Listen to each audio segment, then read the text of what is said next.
In this video, I'm going to give you a quick and honest review of Charles Schwab vs Fidelity Investments vs Robinhood Markets, three major brokerage platforms that each have their own strengths, and each might be the right fit depending on your investing style and goals. Let's begin with Charles Schwab. Schwab is a full-service brokerage with a long history in the industry and a very broad offering. You'll find everything from stocks, ETFs, mutual funds, options, futures, to banking services and financial advice. According to reviews, Schwab has a comprehensive and diverse offering of securities for trading and very strong research tools and educational materials. Benzinga +2 stockbrokers. Com +2, it's ideal if you're planning to build a long-term portfolio, maybe want some support with retirement, or expect your investing strategy to evolve and become more complex. On the flip side, that breadth means Schwab's platform can be more complicated for absolute beginners. It may feel more like a professional trading setup than a simple app. Smart Asset +1. Next, Fidelity Investments. Fidelity is also a top-tier brokerage with an excellent reputation and many similar features to Schwab.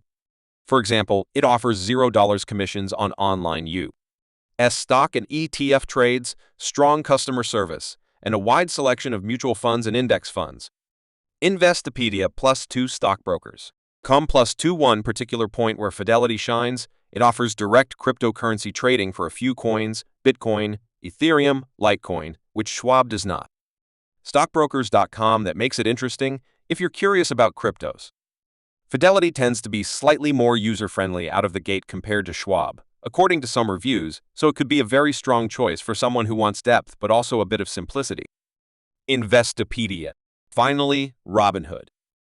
Robinhood changed the game by making investing extremely accessible, zero-account minimums, commission-free trading of stocks and ETFs, just like the others now, and a mobile-first, very clean and simple interface. Brokerage comparison +2. NerdWallet +2. If you're just starting out, want to get your feet wet, or prefer mobile-only investing without dealing with a lot of complexity, Robinhood is very appealing. The trade-off is that it offers fewer account types, less depth in research tools and investments compared to Schwab or Fidelity, and fewer features around advanced trading or full financial advisory services.